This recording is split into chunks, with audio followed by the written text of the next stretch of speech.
Good evening friends, welcome to my YouTube channel advocate Amit Kumar Gupta. अपने income tax के cases की series में आज जो केस मैं आप लोगों के सामने डिस्कस करूंगा वो सेक्शन 148 की असेसमेंट पर है। सेक्शन 148 के नोटिस पर है। असेसमेंट सेक्शन 147 के अंदर की जाती है। बहुत ही ऐतिहासिक फैसला है, बहुत ही इंपॉर्टेंट डिसीजन है जो कि बहुत सारे नोटिस को क्वैश कराने में हमारी मदद कर सकता है। केस का नाम है Saurabh Bakshi versus income tax officer. यह case 95 ITR tribunal page number 279 पर रिपोर्ट हुआ। अमृतसर आईटीआईटी ने डिसाइड किया। 23 दिसंबर 2021 का जजमेंट है। इस पूरे केस के अंदर एक बहुत छोटा सा लॉ का पॉइंट इन्वॉल्व है जो कि सेक्शन 148 के नोटिस की कमर तोड़ सकता है। सेक्शन 147 का जो असेसमेंट होता है वो सेक्शन 148 का नोटिस देकर के किया जाता है।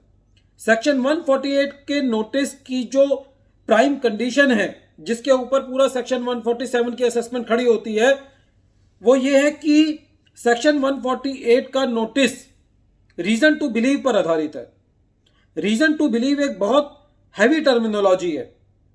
Reason to believe application of mind को दर्शाती है असेसिंग ऑफिसर के नोटिस देने से पहले कि उसके पास क्या ये कारण था नोटिस देने का जिसकी वजह से उसको लगा कि इनकम एस्केप हुई है एसएससी की, और कितनी इनकम एस्केप हुई है इस चीज का भी अंदाजा लगाना जो है वो असेसिंग ऑफिसर के लिए जरूरी है। यहां तक ये डिसीजन है कि ऐसा जरूरी नहीं है कि यदि असेसिंग ऑफिसर ने जो नोटिस दिया है उसके बाद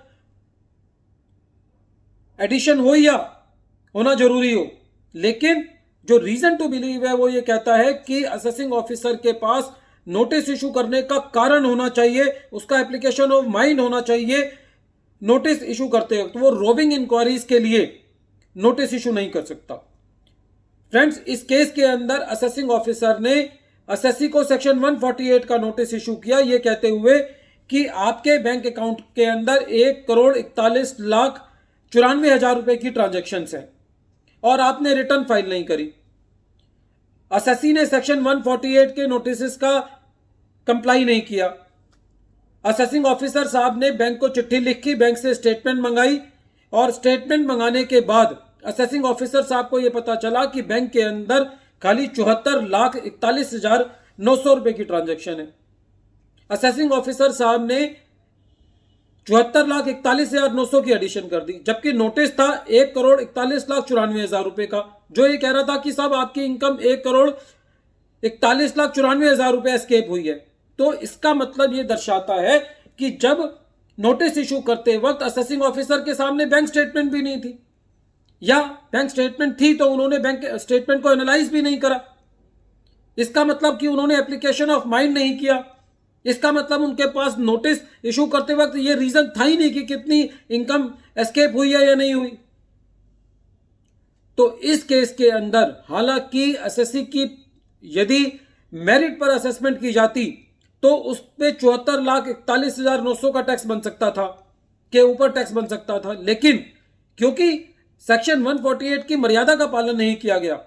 मर्यादा ये कहती है कि आपके पास रीजन टू बिलीव होना चाहिए, एप्लीकेशन ऑफ माइंड होना चाहिए। नोटिस इशू करते वक्त आपको ये पता होना चाहिए कि एसएससी ने कितनी इनकम एस्केप की है।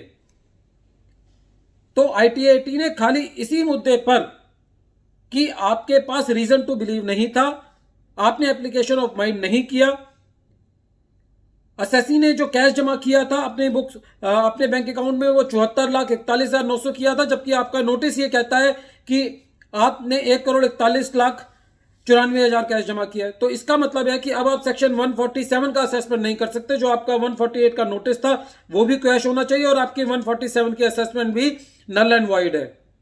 फ्रेंड्स, हमारे जो नए प्रोसीजर के अंदर नोटिस आने चाहिए और जो सुप्रीम कोर्ट ने सारे नोटिस को जिंदा कर दिया है, यदि आप उन सब नोटिस को देखोगे तो उसके अंदर ये केस जो है वो डायरेक्ट लगता है, क्योंकि उनके तो कोई भी जो नोटिस आ रहा है उसके अंदर यही नहीं बता। बहुत सारे नोटिस में तो आपकी इनकम एस्केप कितनी है। तो कहने का मतलब ये है इस नोटिस का, इस जो केस का क्रक्स है कि यदि आपने नोटिस को गलत फैक्ट्स पर इशू किया है, यदि आपके नोटिस के अंदर जो फैक्ट्स बताए गए हैं वो एक्चुअल फैक्ट से डिफर करते हैं तो आपका नोटिस जो है वो वैलिड नहीं है। जो क्रक्स है, जो टैगलाइन है इस केस की, वो ये कहती है कि where wrong facts have been recorded for formation of reason to believe the assessment proceedings deserve to be question. जहां पे आपने रीजन टू बिलीव के लिए रॉन्ग फैक्ट्स को रिकॉर्ड किया है, वहां पे आपकी पूरी असेसमेंट जो है वो नल एंड वाइड हो जाती है। फ्रेंड्स, कोई चिंता करने की जरूरत नहीं है। जितने ये नोटिस आए हैं, नए असेसमेंट जो सुप्रीम कोर्ट का जो जजमेंट है, उसके बाद जो डिपार्टमेंट है, उसके अंदर जो नोटिस की क्वालिटी है वो इतनी पुअर है। वहां पे तो जो फैक्ट्स लिखे हुए हैं 80% ऑफ द नोटिस के अंदर तो फैक्ट्स ही नहीं है,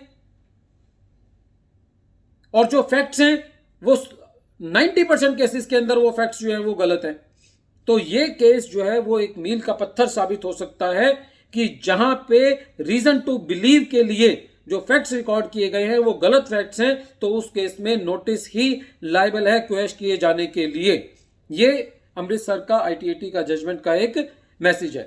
friends, at the end of my this video I appeal to you that if you wish to receive my future notifications of my coming videos, then please subscribe my channel and press the bell icon so that you may receive the future notifications on time, and I will be motivated by this to make more valuable videos for you. Thank you, friends.